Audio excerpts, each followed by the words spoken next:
Boa noite, meus irmãos e minhas irmãs, Centro Espírita Casa do Caminho. Mais uma vez aqui, nos encontrarmos nesse modo virtual para o estudo do Livro dos Espíritos. O que vamos avaliar hoje está dentro do capítulo da Lei de Justiça, de Amor e Caridade. E vai do item 880 a 885. Direito à propriedade, é uma questão que ele coloca, direito de propriedade, direito ao roubo. Roubo. Claro que não é direito a roubo, é questão de como tratar o roubo. E a propriedade vem nisso. Você quando rouba, você está tomando alguma coisa de alguém. Então, antes que entrarmos no tema propriamente dito, tomei a liberdade de anotar alguns dos apontamentos que seriam do texto de Márcio Prisco, que é uma psicografia de Divaldo, se nós estivéssemos presencialmente na Casa do Caminho. Mas eu fiz só essas anotações para que tenhamos uma breve prece e consigamos trazer nosso estado para a conciliação do estudo do Livro dos Espíritos. Então, que possamos elevar o nosso pensamento a Deus, nosso Pai maior, Pai de infinito amor e justiça, a Jesus, o doce Rabi, o irmão maior e médico de nossas almas. Aos nossos mentores individuais, esses que vieram para que nessa encarnação estivéssemos sobre a sua fiança. Ao querido Dr. Hermann e todos os mentores espirituais da Casa do Caminho, a fim de que possamos fazer do estudo de hoje um bom proveito, que ele se aplique em nosso dia a dia, que possamos tirar dele o extrato da lição na vivência do hoje, do agora, para que possamos aproveitar isso agora, que não sejam só palavras que nos passaram, que não sejam só um conhecimento que tomamos conta e não o aplicamos, porque dessa forma é como se fossem livros colocados na estante. Dessa maneira, agradecemos a oportunidade e pedimos licença a todo o conjunto de bons espíritos que nos envolvem nesse momento, a fim de darmos início a essa reflexão sobre o estudo do Livro dos Espíritos essa noite. Graças a Deus. E trata então o primeiro, direito de propriedade e roubo, como eu havia falado. Qual o primeiro de todos os direitos naturais do homem? Direito natural. Vamos começar a botar aqui, porque ele está colocando uma coisa que vem confrontar, vai ao encontro do confrontar-se com a lei humana, que é o que nós temos hoje. Nós temos uma sociedade hoje chamada sociedade moderna, já avançada, claro, e que tem um conjunto de leis. Aqui no Brasil, a nossa Constituição e todos os efeitos que dela desdobram são as leis que regem a nossa sociedade, o nosso proceder, o nosso modo de agir. Mas existem as leis naturais, que sim são as leis perfeitas. E quando ele coloca aqui qual o primeiro de todos os direitos naturais do homem, o de viver, ele está colocando. Por isso é que ninguém tem o direito de atentar contra a vida de seu semelhante, nem de fazer o que quer que possa comprometer-lhe a existência corporal. Ampliou rapidamente. Lá na lei mosaica, lá atrás, ainda na formação da Torá, tirinha: não matarás, não roubarás, não cobiçarás a mulher, nem os animais do próximo, depende da justificativa. Enfim, uma série, respeitará pai e mãe. Enfim, uma série, conjunto, decálogo, 10 leis que formataram depois, com várias outras normas e instruções, aquele momento do povo, e veio a evolução. Até o momento em que Jesus chega com a interpretação de tirar o Deus bravo, que castigava, e traz o Deus de piedade, amor e compreensão, mas de responsabilidade. O direito da ação e reação. E ele tem uma parábola maravilhosa que trata sobre isso, à época, que é a do devedor, que é levado frente ao seu senhor e que o senhor lhe diz, estou fazendo uma interpretação livre aqui, ele vai lhe dizer: paga-me o que deves. E ele diz: Senhor, nesse momento não tem. Ele diz: então, venda-se tudo que é dele, leve-o às Gales, né? Põe ele para vender, vende família. Porque naquele tempo vender a família, vendia como escravo. Você fazia a decomposição da família para os senhores, para os governantes, para os poderosos e para todos aqueles que tivessem o teu débito na mão, você exigia do dirigente maior que você fosse restabelecido no máximo dos seus direitos, como até hoje na lei humana tenta restabelecer-se o máximo dos débitos, independente de se considerar se ele é válido ou não, lícito ou não, é dentro de uma sentença. Não é porque é uma sentença que é lícita, não é porque é lei que é moral. Né? A gente tem que olhar algumas diferenças. E a lei natural nos mostra ainda a imperfeição da lei do homem, que, sobretudo, é um reflexo do nosso proceder no dia a dia. Mas voltando, direito da propriedade, nessa parábola ele coloca que se venda tudo e todos. Venda a mulher, você ia pegar na época, por exemplo, tivesse uma dívida grave, eles iam tomar suas propriedades, fosse casa, fossem terras, fossem animais. Você tinha uma mulher, pega, vende como escrava para servir numa casa. Pega a filha, vende como escrava. Pega o filho, vende para as galhas para poder remar. E você vai nessa de rodão. O que for oferido naquela conta é dado ao que tem o crédito.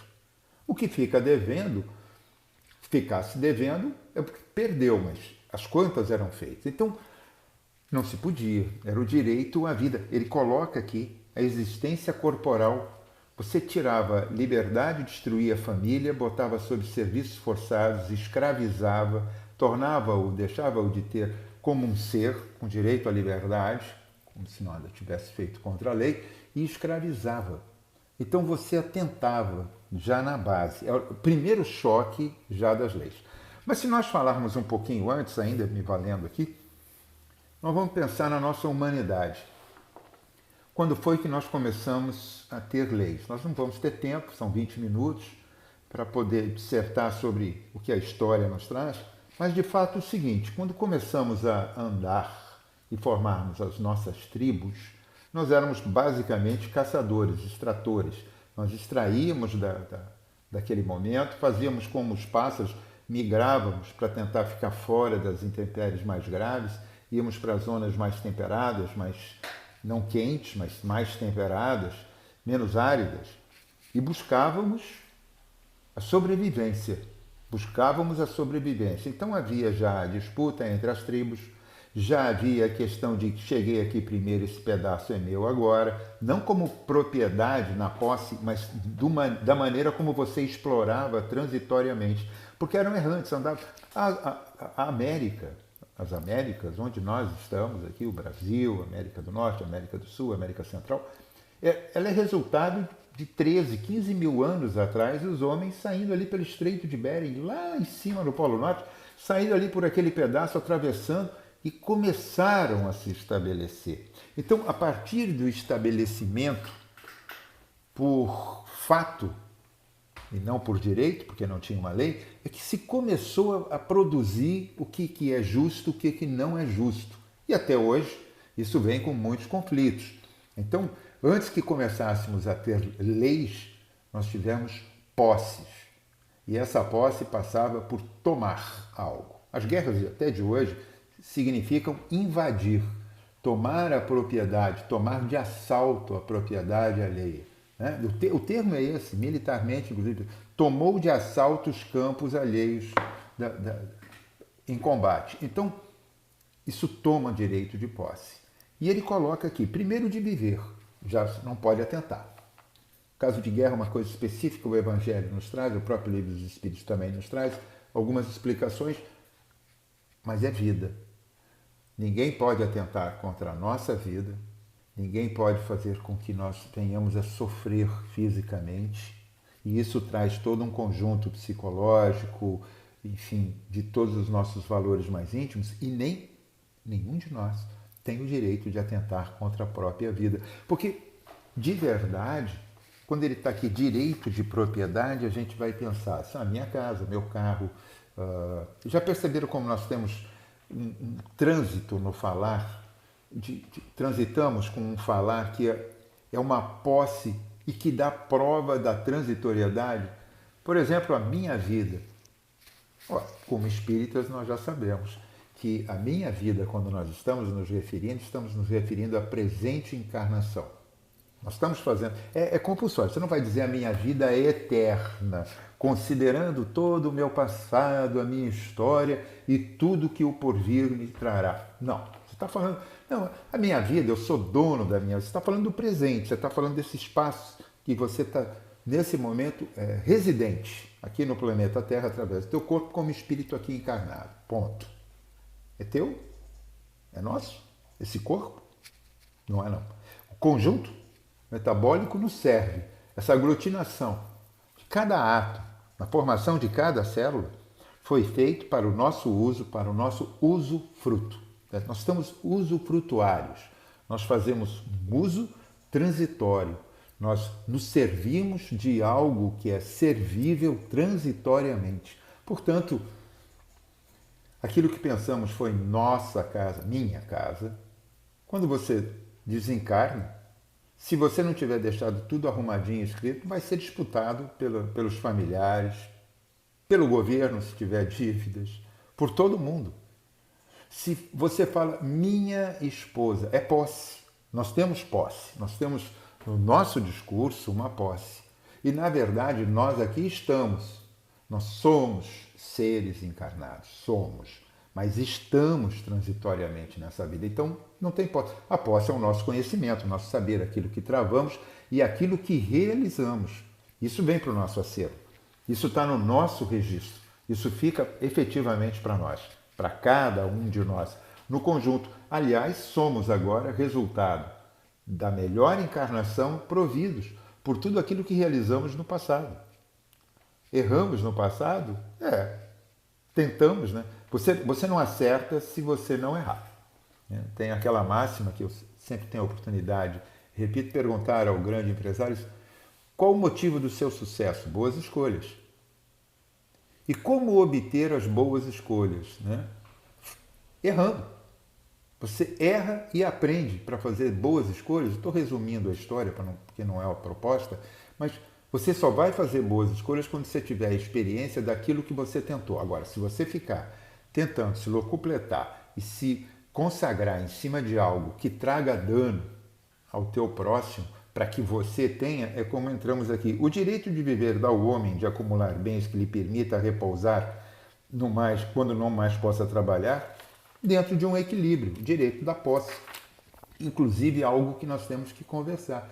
Você tem que ter essa busca, ela não pode ser gananciosa, mas você tem o direito de ambicionar uma melhor condição, seja ela não só de vida, como ambicionar um ambiente melhor. Não é uma ambição o progresso? Nesse momento existe uma ambição grande, embora exista um processo de ganância, mas uma ambição de muitos cientistas, pesquisadores, encontrar um resultado intermediário para a doença Covid-19, que seria um conjunto de medicamentos assertivos, porque nós estamos tentativas, erros e acertos, né? Tirando resultados. Isso está custando vidas? Está na conta. Está custando vidas e está na conta. E um outro que seria a vacina, que é a capacidade de nós nos imunizarmos contra esse tipo de Covid. Não das suas mutações, mas desse tipo de Covid.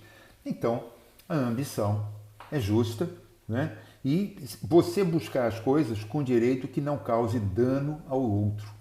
É uma posse, você tem direito. Eu tenho direito de herança? Também está aqui colocado. Tem. A lei humana te dá isso. As leis mais antigas humanas também traziam isso. E ele diz que tem, desde que a razão do fruto dessa herança seja algo de positivo. Ele faz até uma referência, né? Ele dá uma outra questão, a 808, quando ele chega na questão 884, ele fala da questão 808, só para adquirir sem prejuízo do outro, né? Aquilo que você consegue adquirir e que você passa para o outro, enfim, que você herda, que você transmite. O mote dessas questões aqui é exatamente o direito da aquisição, o que você faz com ela e por que você faz, e como isso se transmite para o próximo, para os teus herdeiros, né? Então, onde está esse direito? Respeito ao próximo. Você adquirir o fruto do seu trabalho, fruto das suas necessidades, das suas buscas e das boas ambições, não da ganância. Porque ele tem um momento aqui, será ilimitado o direito de propriedade, eu dei um salto, tá? Estou na questão 885. É fora de dúvida que tudo que legitimamente se adquire constitui uma propriedade, mas, como havemos dito, a legislação dos homens, porque imperfeita, consagra muitos direitos convencionais. É aquilo que nós estávamos falando. É legal, mas não é moral. Você concentra demais posses paralisadas, né? Você fica com aquele conjunto de matéria faltando do outro lado. Você não elabora o melhor do uso daquilo, que é o próprio uso, o direito que você tem de usufrutuário, fazer uso daquilo e dar posse, direito aos outros para que também possam usufruir, os mais necessitados. Daquelas questões que estão aqui no Livro dos Espíritos, e lá no Evangelho a gente encontra também uma base, quando coloca assim, dá para ter riqueza absoluta para todos? Não, você não consegue dividir igualmente todas as riquezas, né?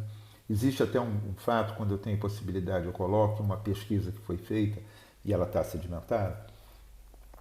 Se nós, no planeta, quiséssemos viver como os nossos irmãos norte-americanos de classe média, precisariam haver 4,5 planetas para nos sustentar todos os valores, porque existem muitas desigualdades. Nada contra o direito deles constituírem valores extraordinários, materiais que lhes deem boa vida, mas existem diferenças muito gritantes, né? Mais da metade da nossa população mundial está na linha de pobreza, que é um fator é pobreza mesmo, é não ter segurança alimentar, não ter segurança sobre água, não ter segurança sobre saúde, não ter segurança sobre absolutamente nada, inclusive a segurança sobre ir e vir e ter uma nação onde ficar. A quantidade de expatriados, a quantidade de pessoas vivendo em campos hoje, ditos campos de abrigo, por conta das guerras que estão expulsando as pessoas e que com isso traz uma larga e vasta miséria, em massa são hordas de miseráveis andando, nos leva a pensar nos nossos desequilíbrios, né? Nações tão ricas em posses minerais, em poder de terras, e pobres na gestão porque são fraudulentos, exacerbam, são os poderosos, poucos, fazendo uso exacerbado dos valores e espoliando aquele conjunto maior. E ele diz aqui, à medida que o progresso se efetua e melhor compreende a justiça, assim se dá também que o que parecia perfeito no passado afigura-se bárbaro agora. É verdade. Se a gente contar e pegar a história de como as conquistas, né, fora a capa e espada, fora os filmes que nos chegam, falando de como... Muito isso. Você chegava dizimando, né? Os portugueses, quando chegaram para cá, dizimaram, não vou falar dos índios, não, dizimaram o pau-brasil. Eles arrancaram aquilo tudo para fazer tinta e poder vender na Europa e junto com, agregar com um produto que era o tecido, os tecelões, né? Faziam as tecelagens, aquilo era tingimento. Acabaram. Primeira devastação. Né? Um dos primeiros momentos que o Brasil começa a perder grande parte de seus extratos naturais foi com a colonização, que não foi só portuguesa, foram de todos os outros que aqui chegaram, e porque aqui chegavam para extrair e levar. Né? Quando se tem aquela expressão, o quinto dos infernos, era o equivalente a 20% da extração de toda a riqueza mineral que era feita nas regiões de extração, principalmente Minas, né? Minas Gerais, e que você tirava e tudo ficava 1/5 para a coroa, que tinha que ser mandado para Portugal, entendeu? Fora o que você deixava por aqui também. Então, direito à propriedade é uma questão de equilíbrio, mas a justiça divina nos diz o seguinte: tens o bastante, mas está no teu livre-arbítrio saber dividir, saber parcelar. Estamos vivendo um momento em que muitas pessoas estão perdendo emprego, estão perdendo condição de sustentar. Se a gente não souber abrir a porta, mesmo com o pouco que temos, abrir a porta e perceber que o vizinho na porta da frente, que nunca imaginou que isso poderia acontecer, está lhe faltando açúcar, está lhe faltando arroz e feijão, o básico do básico do básico, nós estaremos infringindo contra a lei natural. Nós estaremos infringindo com todo o conhecimento que nós, como espíritas, já temos hoje. O de sermos solidários, o de saber olhar para o outro como gostaríamos que ele olhasse para nós, como se ele nos percebesse, porque afinal de contas, foi assim que a grande maioria de nós chegou na casa espírita, buscando o amparo, buscando um conforto, buscando um auxílio ao espírito já fatigado pelas coisas do mundo que são transitórias e que trouxe para nós um sentimento de antagonismo no ir e vir, no perder e ganhar, no ter e não ter, no ser e não ser, de não se identificar. A grande coisa que recebemos foi o conhecimento. E que possamos, com essas reflexões de hoje, com esse conhecimento que é trazido a todos nós, não sou eu que lhes estou trazendo, eu sou apenas o carteiro, como dizia o Chico Xavier falava, eu sou apenas o mensageiro, o carteiro, eu estou aqui como um mensageiro, fazendo a reflexão com todos, de modo que nós possamos fazer o melhor uso de todo esse momento que estamos passando, de todos esses confrontos que nós estamos tendo, de todos os desafios que estão se apresentando, sermos muito gratos por termos ainda, em meio a todas as dificuldades que possam estar nos assolando, muito mais do que a maioria, por estarmos com saúde, começar por aí, e por podermos compartilhar e partilhar esse conhecimento e as ações que decorrem dele. Como eu falei lá no começo, conhecimento sem ações é a mesma coisa que tenhamos um bom livro,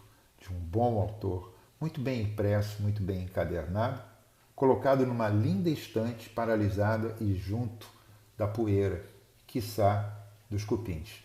Então, não vamos ficar parados. Parados não adianta. Vamos em frente. Vamos fazer desse momento do conhecimento o nosso melhor momento, nossa melhor oportunidade. E se está tudo muito difícil e a gente acredita que cada um de nós está passando por momentos individuais e coletivos muito difíceis, vamos nos unir na prece, vamos nos unir na convicção desse Cristo que está junto com todos nós, vamos nos unir nas nossas convicções do que a doutrina nos traz para nos esclarecer e nos libertar e vamos trabalhar. Vamos ter posse daquilo que é necessário. Vamos fazer uso das coisas no imediata necessidade da nossa sobrevivência. E vamos, como rios, distribuir um pouco mais tudo que nos passe pelo leito da vida, pelo leito do ser. Pela oportunidade da reflexão, do encontro, do estudo e de tudo que decorra, somos gratos e pedimos então licença para encerrarmos o estudo da noite de hoje, desejando que Jesus se mantenha nesse norte permanente, buscando a bússola do coração de cada um de nós no caminhar para Ele. Graças a Deus.